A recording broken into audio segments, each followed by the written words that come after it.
El contrato social de Rousseau desde una mirada libertaria. Introducción.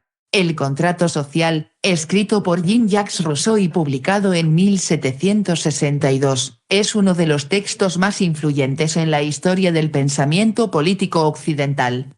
Su propuesta central consiste en la creación de un cuerpo político a través de un acuerdo entre individuos, lo que permite el nacimiento de una voluntad colectiva, la voluntad general, que orienta a la sociedad hacia el bien común.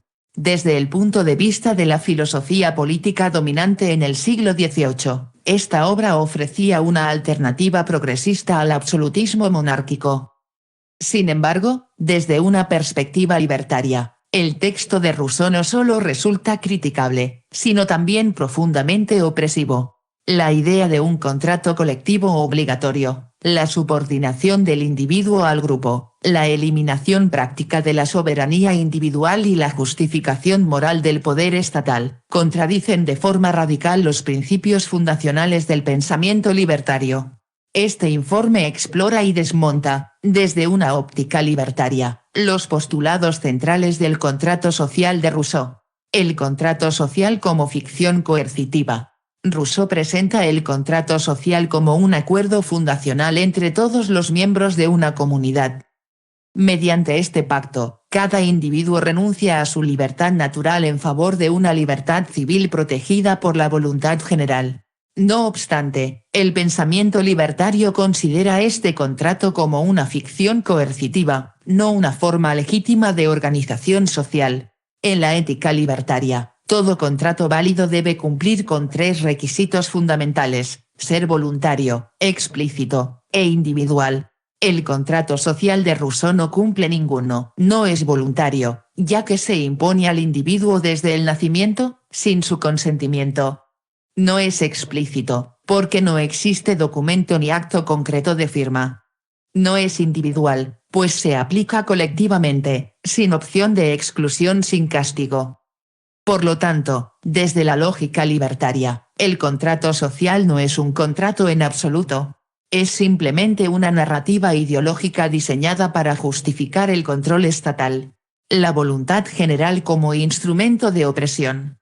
Uno de los conceptos centrales del pensamiento rousseauiano es la voluntad general. Según Rousseau, esta voluntad no representa la suma de las opiniones individuales, sino una especie de conciencia colectiva orientada al bien común. En este modelo, el ciudadano tiene el deber de obedecer las leyes dictadas por la voluntad general, incluso si se opone personalmente a ellas. Rousseau llega al punto de decir que aquel que rechaza someterse a ellas será forzado a ser libre.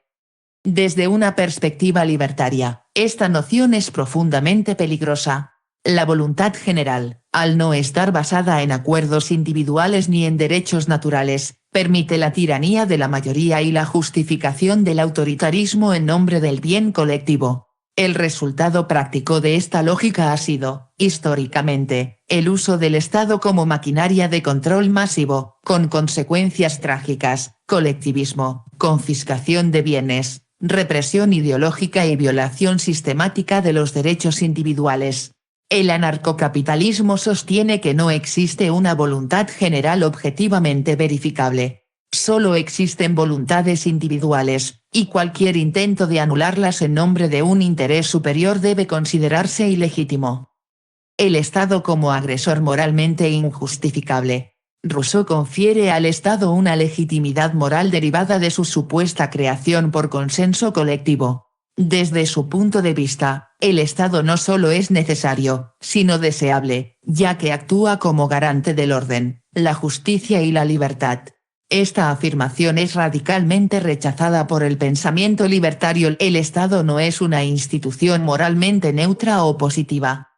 Es una estructura coercitiva que subsiste mediante la violación sistemática del principio de no agresión. El Estado impone impuestos, lo que se considera un robo legalizado, regula la vida privada, limita la competencia mediante monopolios legales y amenaza con violencia a quienes no acaten sus normas. El hecho de que una mayoría apruebe estas acciones no las vuelve legítimas. La agresión sigue siendo agresión, aunque la realice una institución con bandera y respaldo popular. Desde la lógica ANCAP, Ningún grupo tiene derecho a ejercer violencia iniciada contra personas pacíficas, y el Estado, por definición, se basa en ese principio de agresión. Rechazo a la propiedad privada. Aunque Rousseau menciona la propiedad privada, lo hace con una mirada profundamente crítica. En su obra Discurso sobre el origen de la desigualdad, sostiene que la propiedad fue el punto de quiebre entre la igualdad natural y la corrupción social. En el contrato social, no propone abolirla, pero sí subordinarla a los intereses de la comunidad. De este modo, la propiedad no es un derecho natural inviolable, sino una concesión condicionada por la voluntad general. Desde el anarcocapitalismo, esto representa una negación directa del principio fundamental del orden social, la propiedad privada. La propiedad, junto con la vida y la libertad, es uno de los tres pilares del derecho natural. Es el resultado del uso legítimo de recursos escasos a través de la apropiación original o del intercambio voluntario. Sin propiedad privada, no existe libertad auténtica ni posibilidad de cooperación pacífica. Subordinar la propiedad a la colectividad significa abrir la puerta al saqueo institucionalizado, al igualitarismo forzado y a la destrucción de los incentivos para la producción, el ahorro y la innovación. Conclusión. El contrato social de Rousseau no es una obra que promueva la libertad, sino un texto que racionaliza la subordinación del individuo al Estado. En lugar de defender el derecho natural a la vida, la libertad y la propiedad, Rousseau propone una construcción política que justifica la obediencia, la expropiación y la disolución de la soberanía personal. El contrato social, como lo concibe Rousseau, no es un contrato en absoluto. No es voluntario, no es individual, y no puede rescindirse sin consecuencias. Es una imposición nacida de una ficción política que sirve como excusa para el control estatal. El pensamiento libertario defiende una sociedad en la que los individuos interactúan libremente, sin coerción, sin imposiciones colectivas abstractas y sin la existencia de un Estado. En esa visión, el orden no surge del control, sino de la cooperación voluntaria bajo normas basadas en el principio de no agresión y el respeto por la propiedad privada. La crítica libertaria a Rousseau, por lo tanto, no es solo una disidencia teórica, es un rechazo frontal a la idea de que la libertad pueda alcanzarse por medio de la obediencia forzada. Para los libertarios radicales, Rousseau no fue un filósofo de la libertad, sino uno de los padres intelectuales del totalitarismo moderno. Muchas gracias por acompañarnos, no olvides dejar like y suscribirte si te gustó.